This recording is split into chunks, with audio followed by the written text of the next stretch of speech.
Hello বন্ধুরা, আজকে আমরা দেখব ২০০৫ সালে মুক্তিপ্রাপ্ত একটি আমেরিকান সুপারহিরো মুভি যার নাম ফ্যান্টাস্টিক ফোর।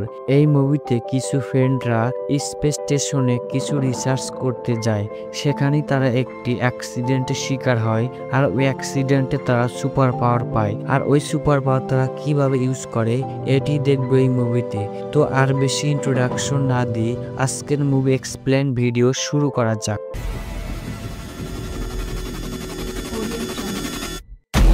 শুরুতে আমরা দুজন সায়েন্টিস্টকে দেখতে পাই যাদের নাম রিড ও বেন। এখানে রিড গবেষণা করে জানতে পেরেছে যে একটি সোলার উইন্ড থেকে তৈরি হওয়া হাই এনার্জি ফিল্ড পৃথিবীতে ধাক্কা লাগার কারণে পৃথিবীতে জীবনের সূচনা ঘটেছিল।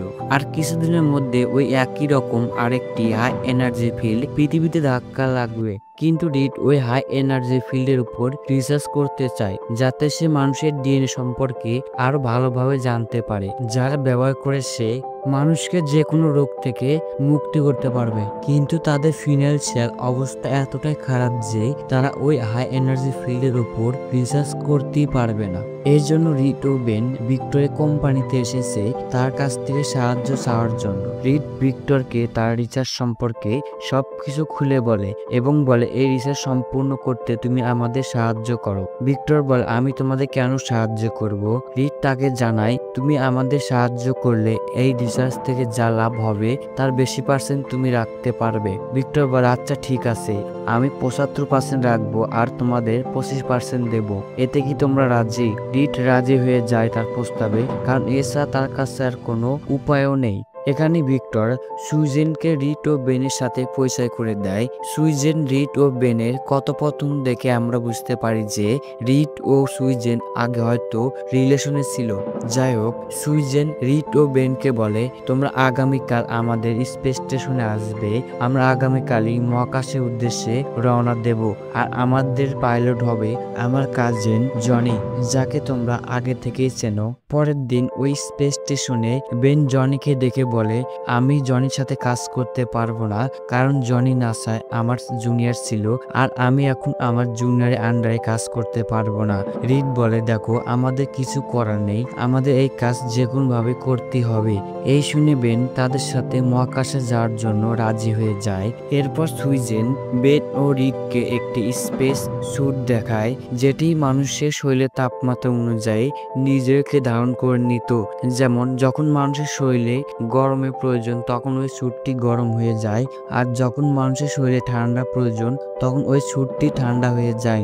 এরপর তার সবাই ভিক্টরের স্পেস স্টেশনে চলে আসে। এখানে ভিক্টর সবাইকে বলে ওই হাই এনার্জি ফিল্ড আমাদের কাছে আসতে এখনো ৯ ঘন্টা বাকি। এটি শুনে বেন ওই স্পেস স্টেশনের বাইরে যায় কিছু রিসার্চ করতে। এদিকে ভিক্টর সুইজেনকে প্রপোজ করতে নেয়। তখন রিড এসে তাদেরকে জানায় ওই হাই এনার্জি ফিল্ড আমাদের কাছে আসতে আর ৯ ঘন্টা নয়, মাত্র ৬ মিনিট বাকি আছে। আমাদের এক্ষুনি এই মিশনটি অ্যাভয়েড করতে হবে। তখন ভিক্টর বলে আমরা এত দূর এসে এই মিশন এখন বন্ধ করতে পারবো না, কারণ এই মিশনের জন্য আমি আমার পুরো কোম্পানি লাগিয়ে দিয়েছি। তোমরা বেনকে ভিতরে নাও, আমি আমার এই স্পেস স্টেশনের শিল্ড অন করে দিচ্ছি। এতে আমরা ওই হাই এনার্জি ফিল্ডের হাত থেকে বেঁচে যাব। ভিক্টর বেনকে বাইরে রেখেই শিল্ড বন্ধ করে দিতে নেয়। তখন সুইজেন বলে তুমি এটা করতে পারবে না। ভিক্টর বলে এটা না করলে আমরা সকলেই মারা যাব। সুইজেন বলে দেখছি আমি কি করতে পারি, তুমি শিল্ড খোলা রাখো। এই বলে সুইজেন বেনদের কাছে যেতে নাই। এইদিকে বেন ওই হাই এনার্জি ফিল্ড দেখে সেখান থেকে লাফ দিয়ে ওই স্পেস স্টেশনের ভিতরে প্রবেশ করে ঠিকই, কিন্তু তার সাথে ওই হাই এনার্জি ফিল্ডও ওই স্পেস স্টেশনের ভিতরে প্রবেশ করে এবং জনি, রিড ও বেন ও সুইজেনকে একসাথে স্পর্শ করে। এখানে সিন শিফট হয় আর আমরা দেখতে পাই রিড, বেন, সুইজেন ও জনি হাসপাতালে রয়েছে। অন্যদিকে ওই স্পেস স্টেশনে হওয়া ঘটনার কারণে ভিক্টরের কোম্পানির শেয়ারের দাম অনেক কমে গিয়েছে। এই জন্য তার ব্যাংক ম্যানেজার তাকে বলে তুমি যদি ৭ দিনের ভিতরে তোমার কোম্পানির শেয়ার মার্কেটের দাম বাড়াতে না পারো তাহলে তোমার কোম্পানি পথে বসবে এবং আমরা তোমার কোম্পানি ছিনিয়ে নেব। ভিক্টর ওইসব বিষয়ে পাত্তা দেয় না। সে তার অসম্পূর্ণ কাজ করার জন্য বেরিয়ে পড়ে। মানে সে যে সুজিনকে ওই স্পেস স্টেশনে প্রপোজ করতে পারেনি সেটা সম্পূর্ণ করতে যাচ্ছে। কিন্তু সুইজেন ভিক্টরের সাথে দেখা করতে না গিয়ে সে বেন ও রিডের সাথে একটি বারে ড্রিঙ্ক করছিল। তখন বেন বলে আমার খারাপ লাগছে, এই বলে সে তার চেম্বারে চলে যায়। তখন রিড সুইজেনকে বলে আমি অনেক খুশি যে তুমি ভিক্টরের মতো একজন সাকসেসফুল মানুষ পেয়েছো। এই শুনে সুইজেন বলে তুমি কি সত্যি চাও আমি ভিক্টর হয়ে যাই? তোমার কি একটু বাজে না আমি অন্য কারো কাছে গেলে? তুমি কি আমাকে সত্যি ভালোবেসেছিলে? এই বলে সে অনেক ইমোশনাল হয়ে পড়ে। সুইজেন গায়েব হয়ে গিয়েছে। সে সুইজেনকে বলে তুমি তোমার শরীরের দিকে তাকাও। সুইজেন তার শরীরকে দেখে অনেক ভয় পেয়ে যায় এবং সে ভয়ে একটি মদের বোতল ফেলে দেয়। তখন রিড তার হাত লম্বা করে ওই মদের বোতলটি ধরে ফেলে। তখন রিড বুঝতে পারে যে তাদের শরীরে পরিবর্তন হয়েছে ওই স্পেস স্টেশনে হওয়া ঘটনার কারণে। তখনই সেখানে জনি চলে আসে এবং তাদেরকে বলে আমি স্কেটিং করার সময় আমার পুরো শরীরে আগুন লেগে গিয়েছিল। রিড বলে আমি জানি, আর এইসব হয়েছে ওই স্পেস স্টেশনে হওয়া ঘটনার কারণে। তখন তাদের বেনের কথা মনে পড়ে, এর জন্য তারা বেনের চেম্বারে যায়। গিয়ে দেখতে পায় তার চেম্বারটি লক করা। তখন রিড তার হাত রবার্টের মতো লম্বা করে ওই চেম্বারের দরজার নিচ দিয়ে ওই চেম্বারের লকটি খুলে ফেলে। তারা ভিতরে গিয়ে দেখে বেন তার চেম্বারে নেই, সে একটি ওয়াল ভেঙে সেখান থেকে পালিয়ে গিয়েছে। এদিকে ভিক্টর যখন দেখলো সুইজেন তার কাছে আসতেছে না, এজন্য সে নিজেই সুইজেনের কাছে যায়। তখন সুইজেন বলে আমাদের শরীরে কিছু অস্বাভাবিক পরিবর্তন এসেছে, আর এইসব হয়েছে ওই স্পেস স্টেশনে হওয়া ঘটনার কারণে। তোমার ভিতরে কি কোনো পরিবর্তন এসেছে? তখন ভিক্টর বলে না, আমার কাছে কোনো পরিবর্তন আসেনি। আর সুইজেন ভিক্টরকে বোঝাতে চায় যে সে কি কারণে তার কাছে উপস্থিত হতে পারেনি। ভিক্টর বলে না থাক, আমি বুঝে গিয়েছি, তোমরা আগে বেনকে খুঁজে বের করো। এই বলে সে সেখান থেকে চলে যায়। বেন সেখান থেকে পালিয়ে তার বাড়িতে চলে আসে, কিন্তু তার ওয়াইফ তাকে দেখে অনেক ভয় পেয়ে যায়, কারণ বেনের শরীর পুরোপুরি পাথরে হয়ে গিয়েছে এবং তাকে দেখতে অনেক ভয়ঙ্কর লাগছিল। আর বেনের ওয়াইফ বেনকে বলে এখান থেকে তুমি চলে যাও, আর কোনদিন তুমি এখানে আসবে না। এটি শুনে বেন মনের দুঃখে একটি ব্রিজের উপর বসে থাকে। তখন তার কাছে একজন লোক আসে সুইসাইড করার জন্য, কিন্তু লোকটি বেনকে দেখে অনেক ভয় পেয়ে যায় এবং ব্রিজের ওপর থেকে নিচে রাস্তার ভিতরে পড়ে যায়। এটি দেখে বেন তাকে বাঁচানোর জন্য একটি ট্রাককে থামায়, আর এই জন্য ব্রিজের উপর একটি অনেক বড় অ্যাক্সিডেন্ট হয়ে যায়। আর ওই ব্রিজের উপর দিয়ে জনি ও রিডরা যাচ্ছিল। তার গাড়ি থেকে বের হয়ে নেমে দেখে বেন একটি ট্রাকে আটকে থাকা লোককে বাঁচায়, কিন্তু পুলিশেরা তাকে ভুল বুঝতে পারে এবং তার উপর গুলি করে। এটি দেখে বেন সেখান থেকে পালিয়ে যায়, কিন্তু এখানে কিছু গাড়ির মাঝে একটি মেয়ে আটকে ছিল। তখন সেখানে একটি গ্যাসের বোতল ব্লাস্ট হয়। এটি দেখে জনি ওই মেয়েটিকে গিয়ে জড়িয়ে ধরে, আর সুজেন তার শক্তি ব্যবহার করে ওই আগুনকে নিজে কন্ট্রোলে করে নেয়। কিন্তু এই আগুন লাগার কারণে সেখানে আসতে থাকা একটি ফায়ার সার্ভিসের গাড়ি ব্রিজের উপর থেকে নিচে পড়ে যেতে নেয়। এটি দেখে বেন ওই গাড়িটিকে ধরে রাখে যাতে গাড়িটি ব্রিজের নিচে পড়ে যায় না, কিন্তু ওই ফায়ার সার্ভিসে থাকা একটি ব্যক্তি গাড়ি থেকে পড়ে যেতে নেয়। এই দেখে রিড তার রাবারের মতো শরীর ব্যবহার করে ওই লোকটিকে বাঁচিয়ে নেয়। আর এইসব কর্মকাণ্ড দেখে সেখানকার সাধারণ পাবলিক তাদের দলের নাম দেয় ফ্যান্টাস্টিক ফোর। আর সাংবাদিকরা বলে তোমাদের দলের লিডার কে? তখন রিড বলে এই দলের লিডার হচ্ছে আমি। এরপর তারা সরাসরি রিডের ল্যাবে চলে আসে। অন্যদিকে ভিক্টরের কোম্পানির শেয়ার ডাউন হওয়ার কারণে তার ম্যানেজার তার কাছ থেকে কোম্পানিটি ছিনিয়ে নেয়। এটি দেখে ভিক্টর ভিতর থেকে ভেঙে পড়ে, কিন্তু সে চাইলেও কিছু করতে পারবে না। এরপর ভিক্টর রিড এর ল্যাবে আসে। সে এখানে এসে দেখতে পায় রিড ও সুইজেন একসাথে রয়েছে।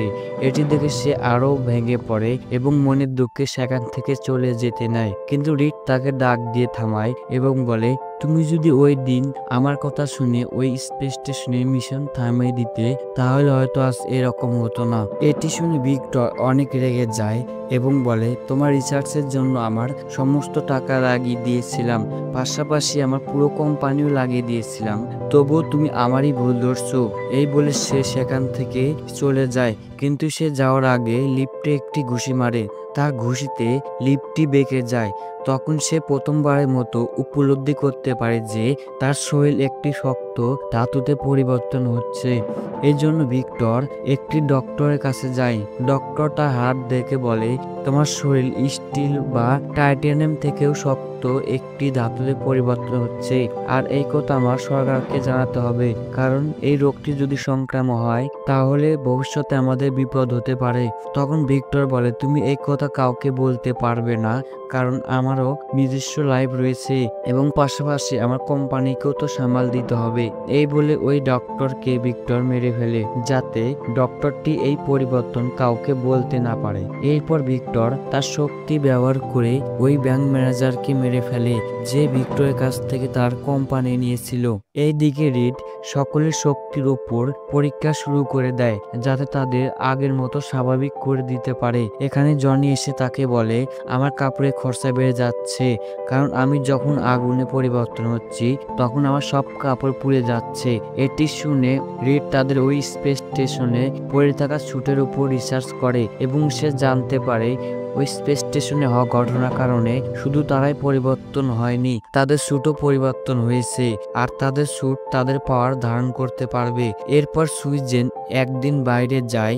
সে বাইরে এসে দেখতে পায় তার নামে কমিক ছাপানো হয়েছে এবং অনেক জনগণ তাকে ঘিরে ধরে তার কাছ থেকে অটোগ্রাফ নেওয়ার জন্য। এটি দেখে সুইজেন সেখান থেকে অদৃশ্য হয়ে পালিয়ে রিডের ল্যাবে চলে আসে। সুইজেন ল্যাবে এসে রিডদের জানায়, আমাদের এই অবস্থায় বাইরে যাওয়া যাবে না, কিন্তু জনি এর বিপক্ষে ছিল। সে বাইরে যেতে চায় এবং জনগণের সামনে তার শক্তি প্রদর্শন করতে চায়। এই শুনে রিড জনিকে বলে, তুমি এরকম করতে পারবে না যতদিন না পর্যন্ত আমাদের ডিএনএ কিভাবে পরিবর্তন হয়েছে সেটা আমি বের করে আমরা আবার আগের মতো ঠিক না হয়ে যাচ্ছি। এই বলে রিড তার রিসার্চ আবার শুরু করে দেয়।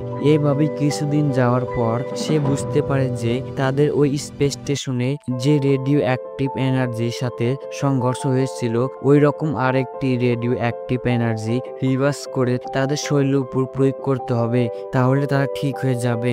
এই কথা রিড সকলকে বলে। তখন সবাই বলে, আমরা ওই রেডিও অ্যাক্টিভ এনার্জি ফিল্ড কিভাবে রিভার্স করব? রিড বলে, এর জন্য আমাদের একটি মেশিন বানাতে হবে, কিন্তু এতে অনেক রিস্ক আছে, যদি একটুও ভুল হয় তাহলে আমরা সকলেই মারা যাব। সকলেই বলে, রিস্ক তো নিতে হবে, না হলে আমরা কিভাবে ঠিক হব? তুমি এই মেশিনটি বানাও, আমরা তোমার সাথে আছি। রিড ওই মেশিন বানানোর কাজে লেগে পড়ে। এইদিকে জনি এক জায়গায় থাকতে থাকতে তার বোরিং লাগতে শুরু করেছে। সে বাইরে যেতে চায়। তখন তার চোখ পড়ে টিভিতে চলা একটি বাইক স্ট্যান্ড শোয়ে। এটি দেখে সে নিজেকে কন্ট্রোল করতে পারে না। সে চুরি করে ওই বাইক স্ট্যান্ড ক্লাবে চলে আসে এবং তার ক্ষমতা ব্যবহার করে সে একটি অবিশ্বাস্য বাইক স্ট্যান্ড দেখায়। এটি রিড ও বাকিরা সবাই টিভিতে দেখতে পায়। এটি দেখে তারা তৎক্ষণাৎ জনির কাছে চলে আসে। তারা জনিকে বলে, তুমি এরকম ভাবে জনগণের সামনে তোমার পাওয়ার ইউজ করতে পারবে না। জনি বলে, আমার পাওয়ার আমি দেখাবো, তাতে তোমাদের কি হয়েছে? সে আরো বেনকে সবার সামনে অপমান করতে শুরু করে। এই জন্য জনি আর বেন লড়াই করতে নেয়। ঠিক তখনই সুইজেন এসে তাদেরকে থামিয়ে দেয়, আর বেন মনের দুঃখে সেখান থেকে একটি বাড়ি চলে আসে। এইদিকে রিড সুইজেনের কাছ থেকে মাপ চায়। সে বলে, আমি আগেরবার তোমাকে ছেড়ে চলে গিয়েছিলাম, কিন্তু এবার আর যাব না। সুইজেনও তাকে মাপ করে দেয় এবং তাদের রিলেশন আবার আগের মতো হয়ে যায়। সুইজেন রিডকে বলে, তুমি অনেক কাজ করেছো, চলো আমরা দুজন মিলে একটি সিনেমা দেখতে যাই। রিডও সিনেমা দেখার জন্য রাজি হয়ে যায়। এরপর তারা দুজন মিলে সিনেমা দেখতে যায়। অন্যদিকে ভিক্টর অনেক রেগে যায়, কারণ সে মনে করে সে রিডের কারণেই তার কোম্পানি হারিয়েছে। এখন রিড তার কাছ থেকে তার গার্লফ্রেন্ডকেও ছিনিয়ে নিয়েছে। এর জন্য সে অনেক ডিপ্রেশনে চলে যায় আর ডিসাইড করে সে রিডকে মেরে ফেলবে। কিন্তু সে রিডকে মারতে পারবে না, কারণ তার সাথে তার বন্ধুরা আছে। এজন্য সে প্ল্যান করে সে প্রথমে তার বন্ধুদের তার কাছ থেকে আলাদা করবে। এজন্য সে বেনের কাছে যায়। সে বেনের কাছে গিয়ে তাকে বলে, রিড তোমাদেরকে ঠিক করবে না, বরং সে তার গার্লফ্রেন্ড সুইজেনের সাথে আরো কিছুদিন সময় কাটানোর জন্য তোমাদের মিথ্যা আশ্বাস দিচ্ছে। এটি শুনে বেন বিশ্বাস করে না রিড তার সাথে এমন করবে। তখন ভিক্টর বলে, তোমার বিশ্বাস না হলে তুমি নিজে গিয়ে দেখো। বেন রিডের ল্যাবে চলে আসে। তখন সে দেখতে পায় রিড ও সুইজেন একসাথে সিনেমা দেখে আসতেছে। তখন বেন ভিক্টরের কথা বিশ্বাস করে নেয় এবং বেন রিডকে বলে, তোমার না আমাদের ঠিক করার কথা ছিল, কিন্তু তা থেকে তুমি তোমার গার্লফ্রেন্ডের সাথে টাইম পাস করছো। এই বলে বেন সেখান থেকে চলে যেতে নেয়। তখন রিড তার পাওয়ার ব্যবহার করে বেনকে আটকানোর চেষ্টা করে, কিন্তু সে বেনকে আটকাতে পারে না। এরপর সেখানে জনি চলে আসে। জনি তাদের বলে, আমি আজকে থেকে বাইরে যেতে চাই। সুইজেন তাকে বলে, তুমি বাইরে যেতে পারবে না। জনি বলে, আমি বাইরে গেলে তোমাদের কি, আর আজকের থেকে আমি আমার মতো চলবো আর তোমরা তোমাদের মতো। আর এইসব দেখে রিড অনেক ভেঙে পড়ে এবং ওই রেডিও অ্যাক্টিভ রিভার্স মিশিংটি নিজের উপর প্রয়োগ করে, কিন্তু ইলেকট্রিসিটি পাওয়ার কম থাকার কারণে তার প্রয়োগ সম্পূর্ণ হয় না। আর এইসব ভিক্টর সিসিটিভির মাধ্যমে দেখছিল। তখন সে বেনকে ফোন দিয়ে বলে, আমি তোমাকে ঠিক করতে পারবো, তুমি আমার ল্যাবে চলে আসো। বেন ভিক্টরের ল্যাবে চলে আসে। তখন ভিক্টর ওই একই রকম radioactive energy reverse missing এর ভিতরে বেনকে ঢুকিয়ে দেয়, কিন্তু এবার ভিক্টর তার পাওয়ার দ্বারা ওই মেশিনটি বেনের ওপর ঠিক মতো প্রয়োগ করে, যার কারণে বেন নর্মাল হয়ে যায়। বেন নর্মাল হয়ে প্রথমে ভিক্টরকে বলে, আমি ঠিক হয়ে গিয়েছি, এই মেশিন কাজ করে, তুমিও ঠিক হতে পারবে। কিন্তু ভিক্টর তাকে বলে, আমি কেন ঠিক হব, আর তোমাকে ঠিক করা তো আমার প্ল্যান ছিল, কারণ তুমি একমাত্র ছিলে যে আমাকে টক্কর দিতে পারবে, এই জন্য আমি প্রথমে তোমাকে ঠিক করেছি। এই বলে সে বেনকে ছুঁড়ে ফেলে দেয়। তখন সেখানে রিড উপস্থিত হয় এবং ভিক্টরের সাথে লড়াই শুরু করে দেয়। রেড ওই এক্সপেরিমেন্টের কারণে অনেক দুর্বল ছিল, তাই খুব সহজে ভিক্টর তাকে হারিয়ে দেয় এবং তাকে সেখান থেকে কিডন্যাপ করে নিয়ে যায়। এর মাঝে সে একটি মাস্ক পরে, কারণ তার চেহারা পরিবর্তন হচ্ছিল আর সে চায় না তার চেহারা কেউ দেখে ফেলুক। এই দিকে সুইজেন ও জনি বেনের কাছে আসে। অন্যদিকে ভিক্টর রেডকে বরফে জমিয়ে দিয়েছে, কারণ রাবারকে বরফ দিয়ে জমালে খুব সহজে ভাঙা যায়। ভিক্টর জনি ও সুইজেনের উদ্দেশ্যে একটি মিসাইল লঞ্চ করে। এটি দেখে জনি তার ফায়ার পাওয়ার ইউজ করে প্রথমবারের মতো উঠতে পারে এবং ওই মিসাইলটিকে নিজের দিকে অ্যাট্রাক্ট করে একটি সমুদ্রের মাঝে নিয়ে ব্লাস্ট করে দেয়। ভিক্টর ভাবে জনি মারা গিয়েছে। তখন সেখানে সুইজেন অদৃশ্য হয়ে এসে রিডকে সারাতে নেয়। তখন ভিক্টর সুইজেনের উপর আক্রমণ করে। ভিক্টর সুইজেনকে মেরেই ফেলবে, তখন সেখানে বেন চলে আসে এবং তাকে এক পাঞ্চ মেরে দূরে ফেলে দেয়। এখানেই আমরা দেখতে পাই বেন আবার আগের মতো পাথরের মানুষ হয়ে গিয়েছে। এখন তোমরা ভাবছো বেন তো নর্মাল হয়ে গিয়েছিল, তাহলে আবার কিভাবে পাথরের মানুষ হয়ে গেল? আসলে সুইজেন যখন রিডকে মুক্ত করছিল, তখন ওই দিকে বেন বুঝতে পারে যে সে নর্মাল মানুষ হয়ে ভিক্টরের সাথে লড়াই করতে পারবে না, তাই সে আবার ওই মেশিন ব্যবহার করে পাথরের মানুষ হয়ে যায়। বেন ভিক্টরের সাথে লড়াই শুরু করে দেয়। তারা লড়াই করতে করতে ওই বিল্ডিং থেকে নিচে রাস্তার মাঝে চলে আসে। বেন যখন ভিক্টরের সাথে একা লড়াই করে পেরে উঠছিল না, তখন সেখানে রিড ও সুইজেন চলে আসে। তারা ভিক্টরের উপর আক্রমণ করে, কিন্তু ভিক্টর একাই তিনজনকে লড়াই হারিয়ে দেয়। তখন সেখানে জনি চলে আসে। আসলে জনি ওই বোম ব্লাস্টে মারা যায়নি, সে এসে ভিক্টরকে একটি আগুনের তুফানের মাঝে আটকে দেয়। এটি দেখে সুইজেন তার পাওয়ার ব্যবহার করে ওই আগুনের চারপাশে একটি শিল্ড বানায়, যাতে সেখানে থাকা সাধারণ জনগণের কোনো ক্ষতি না হয়। যেহেতু ভিক্টর একটি লোহার মতো ধাতু ছিল, তাই সে আগুনে পুরোপুরি লাল হয়ে যায়। তখন বেন সেখানে থাকা একটি পানি লাইন ভেঙে পানি দিয়ে ভিক্টরকে জমিয়ে দেয়। লোহা প্রচন্ড গরম হলে তারপর ঠান্ডা পানি দিলে যেমন পাথরের মতো শক্ত হয়ে যায়, ঠিক তেমনই ভিক্টরও পাথরের মতো শক্ত মূর্তি হয়ে গিয়েছে। এটি দেখে সাধারণ জনগণও অনেক খুশি হয়ে যায়, কারণ ফ্যান্টাস্টিক ফোর তাদের শহর বাঁচিয়ে দিয়েছে। এরপরে সিনে আমরা দেখতে পাই ভিক্টরের ওই মূর্তি যখন স্টোর করা হচ্ছিল, তখন সেখানে একটি শ্রমিকের হাতে থাকা ট্যাবলেট ক্রাশ করছে। এর মানে ভিক্টর এখনো বেঁচে আছে।